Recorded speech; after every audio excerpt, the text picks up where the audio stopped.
أعوذ بالله من الشيطان الرجيم. بسم الله الرحمن الرحيم. عليكم السلام ورحمة الله. I forgot to pray for Altaf. That's what Kamaal had told me. So may God grant him a long life, long, healthy life, and may he remain 20, inshallah, for the rest of his life. I feel honored to have been given this chance to stand in front of a very special group of our community, the businessmen, the powerhouse of this community. Two quick compliments before we go ahead. Firstly, it's an achievement, getting people of the same profession under one roof. No doubt, bringing people together of the same profession. This is where ideas come out from. Of course, you exchange ideas, you exchange businesses. And it's always beneficial. Islam always encourages this. So, compliments and congratulations to Jiba for having organized this and maintained this for the longest time. But secondly, and more important, the second compliment here is the timing of the meeting. 7:30 in the morning, it's one of the most productive times of the day. And can't wait for all our Jamaat meetings to happen at this time. You know? There are a lot of... there's so much of positive energy and your minds are fresh as long as you've slept early at night. If you slept late, then it's the worst time of the day. But yeah, 7:30 in the morning, I was part of BNI for some time, Business Network International.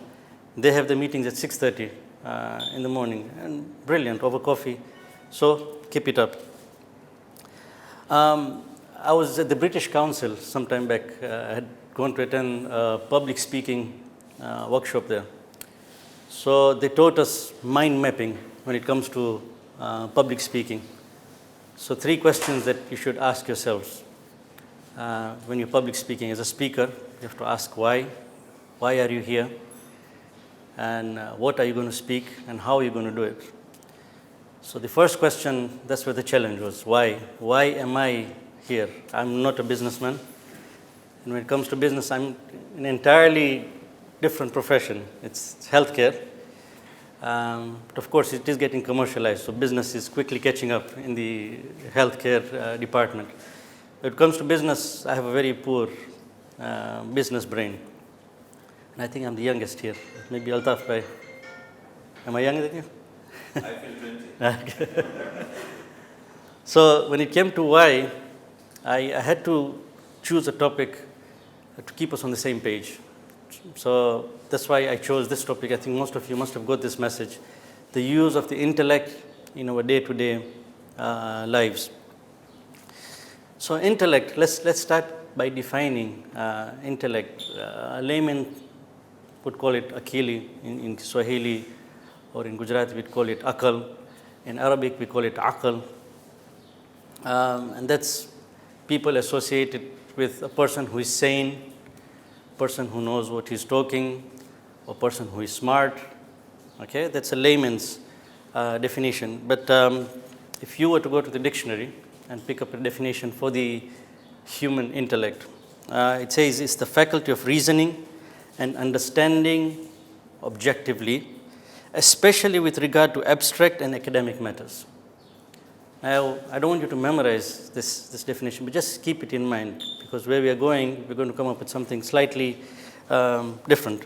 Synonyms, they'll talk about the mind, they'll talk about intelligence, they'll talk about reason, understanding, brain power, wisdom. These are all other words which are associated with the intellect.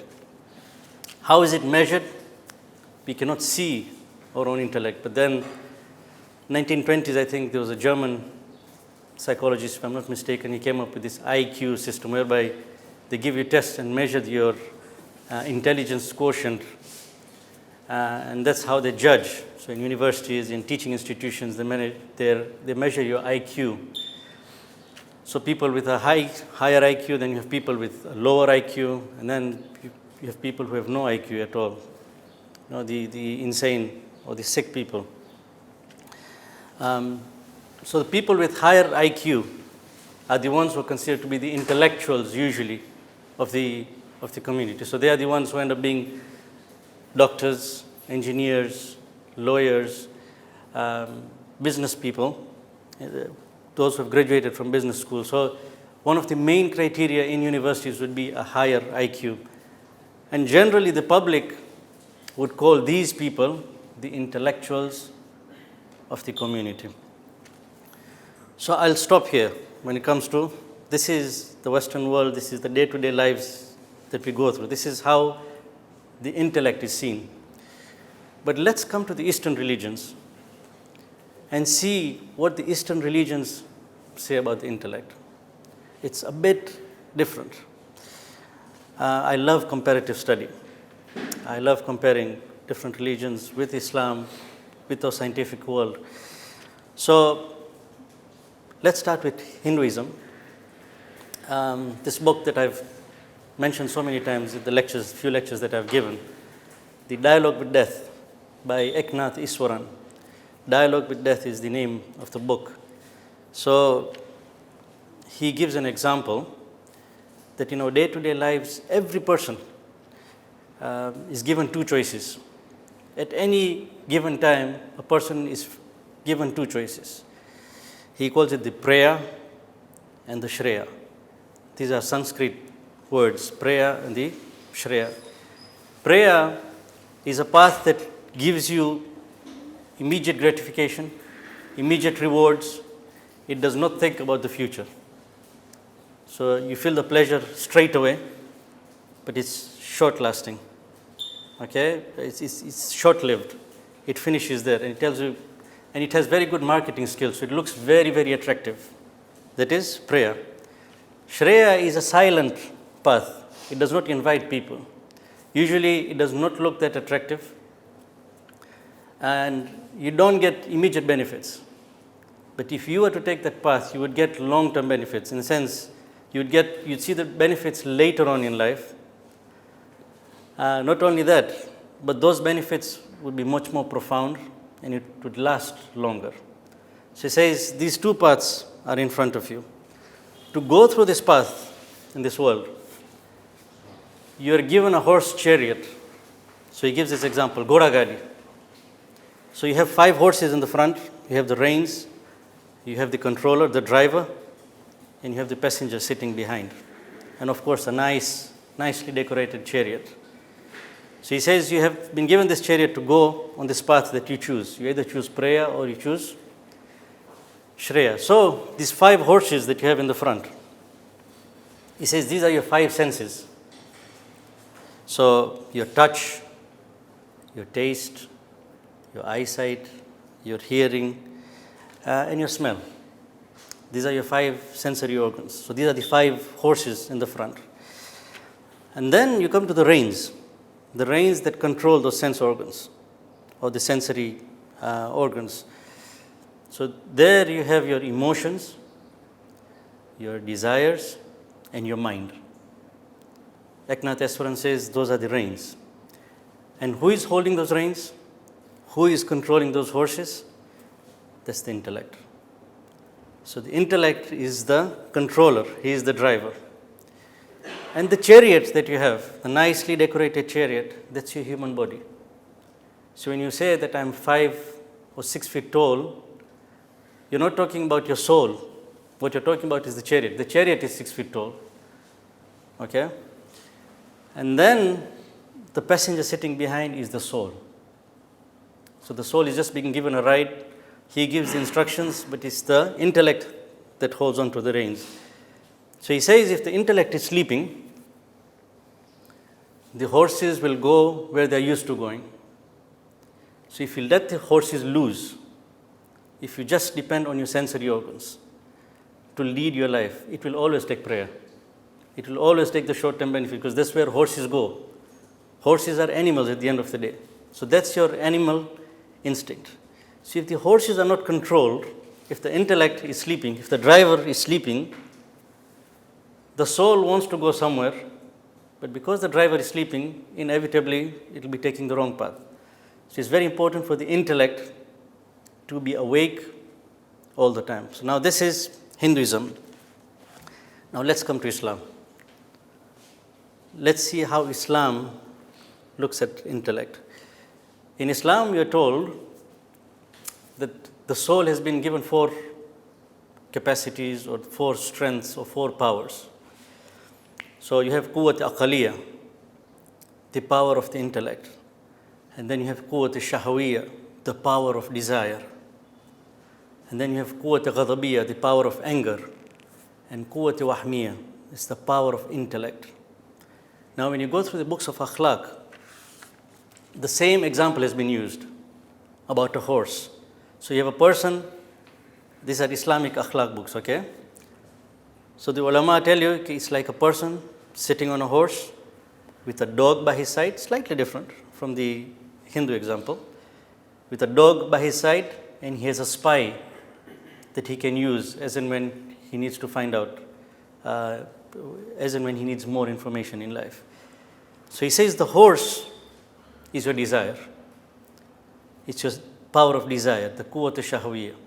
The rider is the intellect. The dog that is there to protect you, but if you don't keep him in control, he ends up biting people. That's the power of anger. And quwwat wahmiyya is the spy who is following you from behind. So he says it's very important that the other 3 faculties, the ghadab, the anger, the shahwa, the desire, and the waham is always under the control of the intellect. That's what the books of akhlaq tell you. Now, very interesting. If you come to the Quran, Quran has mentioned so many verses with regard to aql. أَفَلَا يَعْقِلُونَ أَفَلَا تَتَفَكَّرُونَ. So when you go and open the books of tafsir, very interesting. They say aql, which is the Arabic word for the intellect, comes from the word aqal, A-Q-A-L, aqal, which is a rope that is tied, that is used to tie a camel to a tree. So it is tied to the front leg of a camel to the tree so that the camel does not run away. That is called aqal. So why has aql been given that name? It's because that is the thing that restricts a person from committing acts that would be reprehensible, that would lead him to the fire of hell, or that would damn him in life. Okay? So it is the thing that is that capacity that restricts you. This is the Quranic perspective. But Quran does not stop here. He says this is the lowest form of aql. When the aql matures, they use the word lubab. Lubab is the purest form of something. So for example, fruit, the fleshy part is called lubab. So he says when your intellect matures, it becomes purified, it is called lubab. So Quran refers to it as albab. Inna fi khalqi samawati wal ardh wa ikhtilafi al-layli wan nahar la ayatin li ulil albab. People whose intellect has been purified are called the ulil albab. Not only that, when it matures even further than that, then it leads to fu'ad. It's called fu'ad. And like that, there are stages until you reach the stage of illiyun, the highest stage. So Quran talks about the maturity of the intellect, the lower level whereby it helps you to restrict yourself, just like the rider on the horse. And then there is progression, whereby he can see the world much more clearly.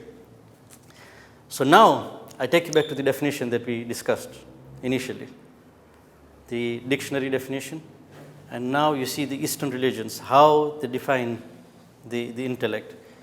So now we come up with 2 words, the intellect and intelligence. Okay? Intellect versus intelligence. What are these 2 concepts now? So there was a nice article written by a person called Swami Partha Sarathi. He's one of the many Swamis of the Hindu faith. He had written an article in the Times of India, 2010. Of course, I did not read that newspaper, but I saw that article on the net. And he has talked in detail about the difference between the intellect and intelligence. And through that, I came through a link. Apparently, he also gives lectures. So in one of his lectures, he gives this small story which elaborates this whole idea of intellect and intelligence. He says he was lecturing once he finished lecturing, there was a lady in his audience. So she came and said, Swami, thank you for the good lecture, but I want my husband to come and meet you. I want you to meet my husband, please. So Swami said, by all means, I'll be free, you can bring him home.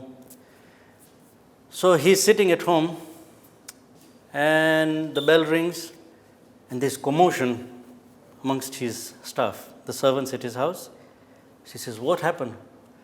He says, the topmost scientist has come to your house. She says, so be it, let him come in. And it happened to be the husband of that lady who was in the audience. So the scientist comes in, nice to meet you, Swami. And then the wife just bursts out, Swamiji, put some sense into this guy.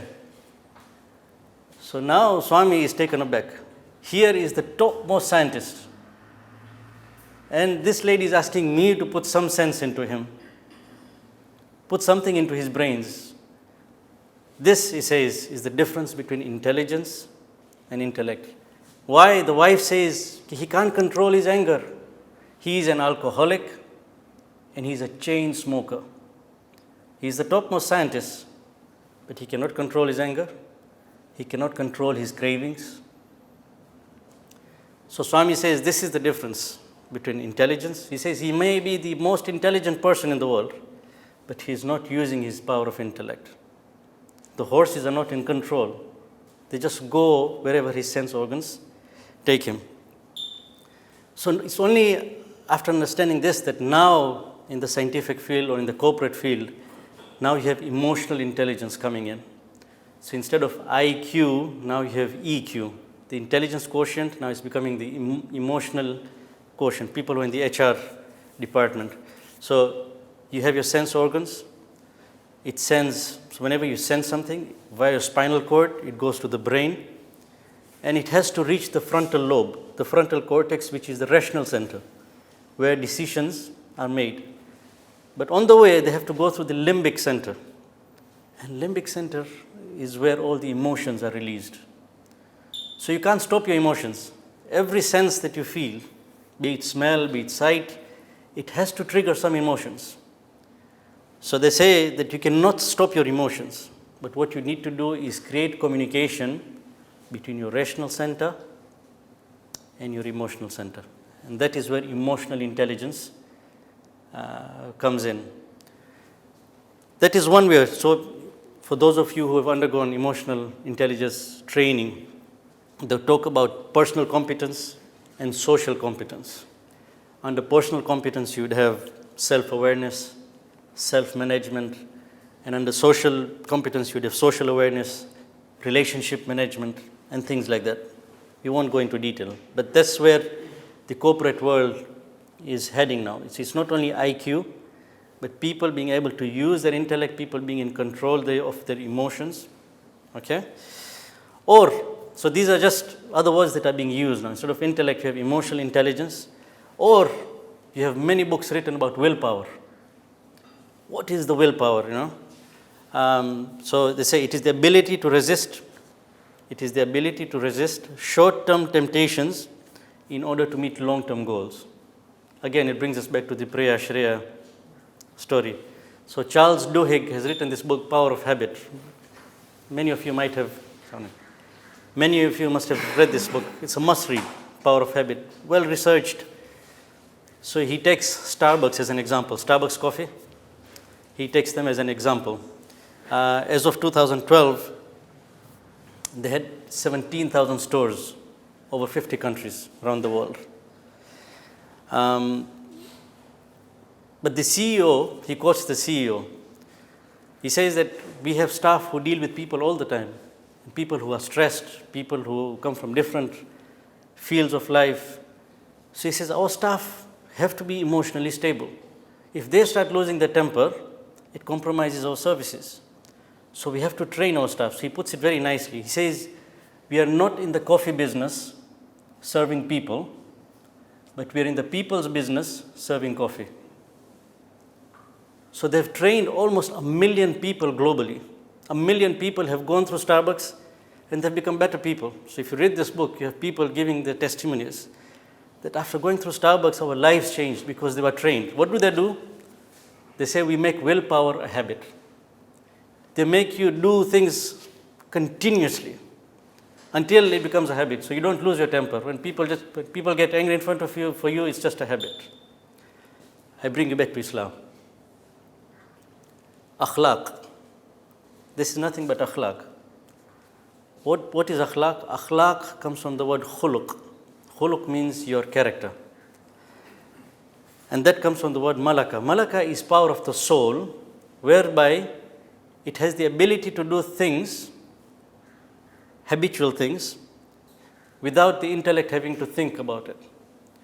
So the ulama would tell you that they would give you habits, good habits, that you have to do it so regularly that it becomes part of you. So then the intellect is not involved. You habitually become good. And that is where akhlaq comes in. So if you have a good akhlaq, naturally your EQ will be naturally high. You'll be in control of your emotions at all times. And if your EQ is high, with the recent corporate world, if you go to see the corporate world just now, better chances of getting a job. There's a nice article in the East African, for those of you who read the East African, it's my favorite paper. I read from end to end. It comes out every Saturday. There will be one copy today. So the 13th to 19th February issue, very recently, a couple of weeks back. There's Annie McKee. She is from the University of Pennsylvania, and she writes about emotional intelligence. She says that in our workplaces, we don't see much of emotional intelligence. Why?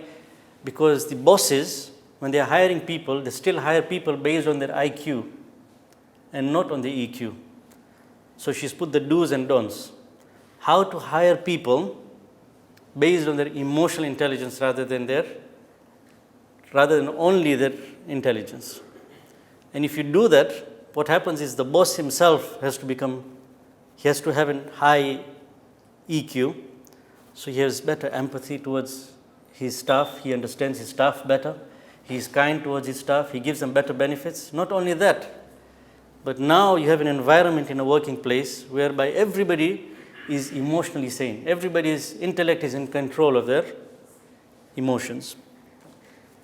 So, after knowing the difference between intellect and intelligence, what is intellect? Why should it be developed? Emotional intelligence. Now we have to ask ourselves that yes, the community looks at us as intellectuals, people who have studied, people who have gone to university as intellectuals. But based on this definition, do we have an intellect? Are we using our intellect? Or in the definition of Islam, are we considered to be intellectuals? In the eyes of Allah and Ahlul Bayt and in the reflection of the Quran, are we people of aql? Are we the ulil albab? So two hadith. One of the sixth Imam. He says, sixth Imam Ja'far Sadiq alayhi salam, Allahumma salli ala Muhammad, that you will not be successful in this life unless you use your intellect. But the fuel to that intellect is knowledge. Now, initially I thought it was any kind of knowledge, but it was clarified very well in the Jummah khutbah yesterday. The Prophet's hadith, whereby he says that three kinds of knowledge.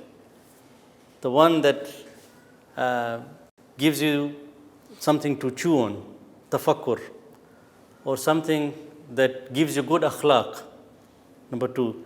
Or number three, it gives you guidance, what is halal, what is haram. That is the knowledge that becomes a fuel to your intellect. If you use that knowledge, your intellect becomes awake and you move on the right path. That is one. And a beautiful hadith of the 8th Holy Imam, Imam Rada alayhi salam. He says the intellect of a Muslim does not mature unless he does these 10 things. So he gives 10 points. Very easy, sir. Because it's 10 points, we can put it in percentage. So if you remember these points, we can assess as to what is the percentage of our intellect. We can measure our own IQ based on the from the Islamic perspective. So what are these 10 things? Number one, benevolence. This person will always be known for his benevolence. So this is a hadith whereby you can judge as to how intellectual you are, one. Or if you want to develop your intellect, these are the 10 things that you do. So number 1 is benevolence. Always having an intention to do good. You are known for your good intentions, you're known for your good acts, you're known for your charitable acts. So when you talk about a person, oh, this person was good. Okay? So benevolence, number 1. Number 2, people are safe from his evil doings. You can't even think of him doing something evil to you. So good story about Nabi Isa. He's with his disciples and a person comes and abuses him. And Nabi Isa just keeps quiet. So his disciples tell him, answer something. So Nabi Isa says, I don't have anything within me to be able to answer him. I don't have anything bad within me to answer him. All I have is good. So people are safe from his evil doings, number 2. Number 3, he considers small favors done unto him as big. When a small favor is done for him by others, he always considers it to be big. And number 4, when he does something for somebody, however big it may be, he considers it to be negligible. I've done nothing for him. That is how you judge your intellect. That is how you develop your intellect. Number 5, he does not get tired because of the demands that have been set on him. He's required to do this, he's required to do that, he's required to do that. He never gets tired. He never complains. Number 5. Number 6, he doesn't get tired of gaining knowledge. Right to his last breath, he's there to gain knowledge. He has that hunger for knowledge. That is number 6. Number 7, he loves poverty more than affluence in the way of Allah. So when it comes to Allah, for him poverty is better compared to affluence. So he will not compromise his values, his religious values, just to get rich. This is a very tricky one because in business, sometimes we get business proposals and now we have a chance of making a good buck, but compromising our religious values. For him, poverty in the way of Allah is better than affluence in his disobedience. Number 8, he loves disgrace in the way of Allah better than honor in front of the enemy. So when it comes to honor, if he has to do something, let him get disgraced. But if it's for Allah, no problem. Rather than having honor in front of the enemy. Number 9, he likes anonymity more than fame. He likes keeping a low profile. And then the Imam stops. He says, what should I tell you about the 10th one? What is the 10th quality? And the Ashabs are all, the Ashabs move back and they ask him, Imam, tell us about the 10th one. And Imam reflects for a while and then he says that he does not see a person, but that he says that he is better and more pious than me.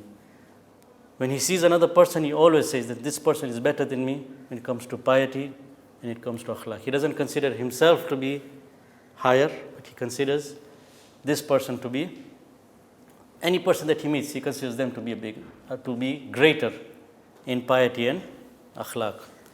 So these are the criteria. We can measure ourselves, we can put it easily in percentage. So where do we start? Where do we start now? For emotional intelligence, Emerson, I don't know, is going to offer this course. But the best place to start, this is my thought, and I stand to be corrected. For me, I think the best place to start is at home. Relationship with our spouses. That's the best training college. When you see the hadith, Islam recommending the marriage, the benefits that you get out of marriage, it's not only thawab, but it's the biggest learning institution. All these 10 qualities, if you start practicing with our spouses and with our children. Atul Jawadi Amuli, I keep on mentioning this. It's beautiful. When he was asked, he's one of the top mujtahideen in Qom. When he was asked, how did you reach this stage? You give us your secret. He keeps quiet for a while and then he recites this verse of Surah Furqan, verse number 74. He says, رَبَّنَا هَبْ لَنَا مِنْ أَزْوَاجِنَا وَذُرِّيَّاتِنَا قُرَّةَ أَعْيُنٍ وَجَعَلْنَا لِلْمُتَّقِينَ إِمَامًا. Oh God, make my wife and my children the apple of my eyes. That is the first part. Then وَجَعَلْنَا لِلْمُتَّقِينَ إِمَامًا. So once you've set your family status right, once your spouse and your children have become the apple of your eyes, once you're dealing with them, is perfect. Now you're ready to become the imam. When you go out, you're a leader in any field that you go to. So to me, taking this advice from Matul Jadi Amuli, all these faculties that we mentioned starts at home. We tend to separate our family lives and our business lives. Actually, they are interdependent. They are not independent of each other. If your family life is stable, you'll do well in your business. And even for our staff, we sometimes get disheartened. Kila siku na matatizo, we tell our staff. If their family lives are stable, they'll be more productive at work. So family life is where we start. So coming back to this question, we need to develop our intellects so that we can see the path. From Hinduism point of view, prayer, shreya, we should be able to make a decision. That's a use. Or in salat, we say, Ihdina as-sirat al-mustaqim. Oh God, show us, keep us on the right path. How will you be on the right path? If your intellect is alive. Thank you for listening. Assalamu alaikum wa rahmatullahi wa barakatuh.